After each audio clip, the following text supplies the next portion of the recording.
Amsal pasal 16 ayat yang ke-18 mengatakan, kecongkakan mendahului kehancuran dan tinggi hati mendahului kejatuhan. Tidak ada yang baik pada kesombongan selain keburukan. Bahkan Tuhan pun menentang orang sombong dan menurunkan orang yang tinggi hatinya. Karena kesombonganlah manusia merasa tidak memerlukan Tuhan dan menganggap bahwa semua keberhasilan dan prestasi yang dicapai terjadi semata-mata karena kemampuan sendiri. Karena kesombongannya, seseorang merendahkan orang lain dan merasa berhasil tanpa keterlibatan dan bantuan orang lain. Padahal sebenarnya tidak seorang pun yang bisa berhasil dan mencapai kesuksesan dalam hidup ini tanpa bantuan dan dukungan orang lain dan tanpa restu Tuhan. Kesombongan tidak pernah membawa seseorang menjadi lebih baik, lebih hebat, atau lebih sukses. Sebaliknya, kesombongan menghancurkan hidup seseorang. Tahukah Anda bahwa satu-satunya alasan mengapa kesombongan mengangkat seseorang ialah untuk menjatuhkan? Kesombongan adalah penyakit di mana pasien merasa sehat sementara setiap orang dibuat menjadi sakit, yaitu orang-orang yang berada di sekeliling. Hati-hati dengan kesombongan diri.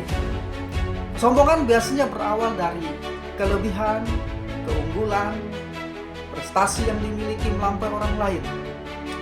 Orang yang kaya bisa sombong karena kekayaannya. Orang yang pandai bisa menjadi sombong karena kepandaiannya. Orang yang berprestasi bisa menjadi sombong karena prestasinya. Orang yang cantik atau tampan bisa menjadi sombong karena kecantikan atau ketampanannya. Kesombongan dapat menghinggapi setiap orang karena kesombongan tidak memandang gender dan usia.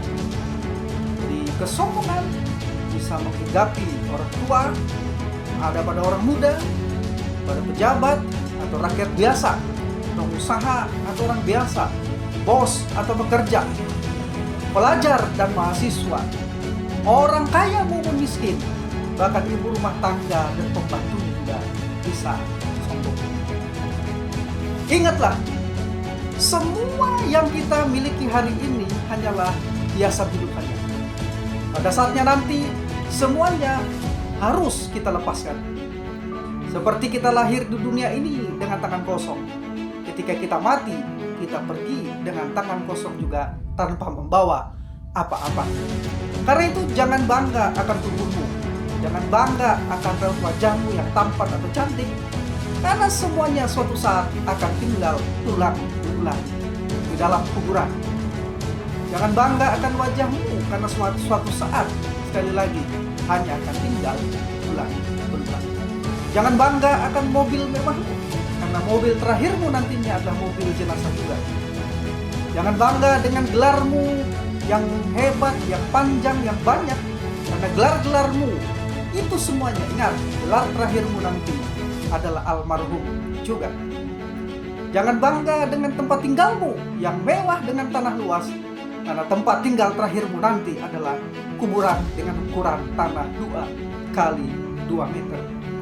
Banggalah apabila hidupmu memuliakan Tuhan dan menjadi berkat bagi sesamamu dengan kasih yang tulus. Untuk tetap menjaga hati kita dari kesombongan, kita perlu menyadari bahwa semua yang kita miliki saat ini, entah itu kekayaan, paras yang elok, kepandaian, jabatan, prestasi, dan keberhasilan lainnya, bukan semata-mata hasil usaha kita. Semuanya berasal dari Tuhan. Dan entah kita sadari atau tidak, pasti ada orang lain yang telah memberi sumbangsi bagi keberhasilan kita. Entah itu orang tua, saudara, sahabat, teman sekerja, dan lainnya. Karena itu ketika Anda merasa berhasil, berprestasi, sukses, dan merasa lebih tinggi, segera lihat ke atas dan bersyukurlah pada Tuhan. Dan jangan lupa untuk melihat ke bawah, merangkul, menolong, dan berbagi pada sesama. Disitulah Anda akan menemukan kebahagiaan hidup dan memuliakan Tuhan Sang